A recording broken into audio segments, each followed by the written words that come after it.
Veľa štátnikov, historikov Európy vyslovilo obdiv nad húževnatosťou nášho ľudu, keď v strede Európy taký starý národ bez svojho štátu a napriek obrovským asimilačným tlakom zo všetkých svetových strán, najmä z juhu, a porobu z 1000 rokov prežil a nezanikol.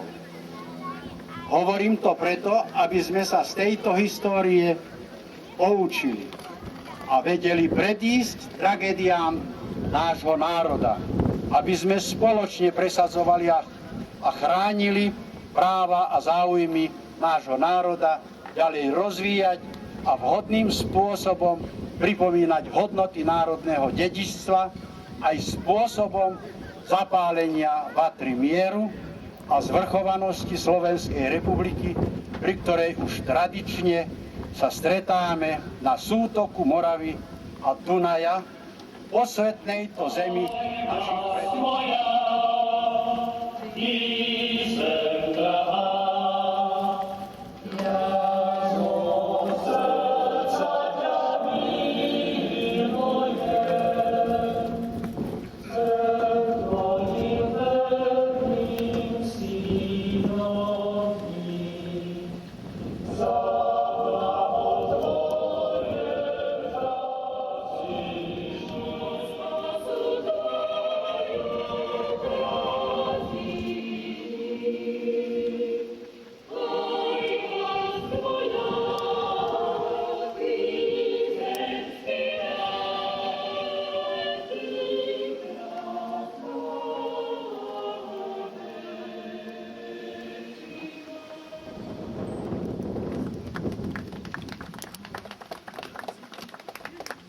Byť zavedená istá hierarchia.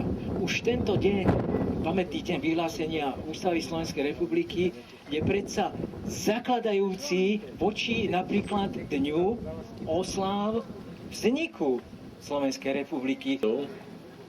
A vazalským, či dokonca nesvojprávnym postavením takmer otroka ako ponižovaného a vykoristovaného sluhu na vlastnej zemi vo vlastnej vlasti.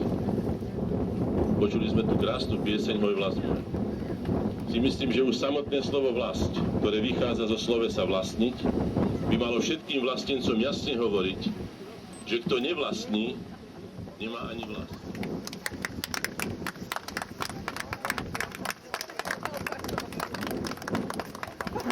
Ešte na ďalších 1000 rokov, aby nám vydržala naša Slovenská republika.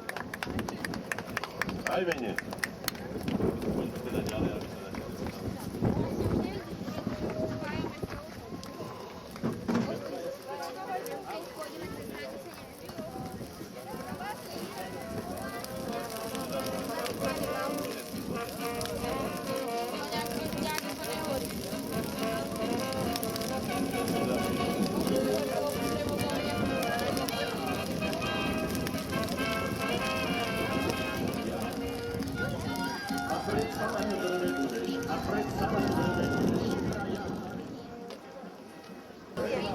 Jasné, tak.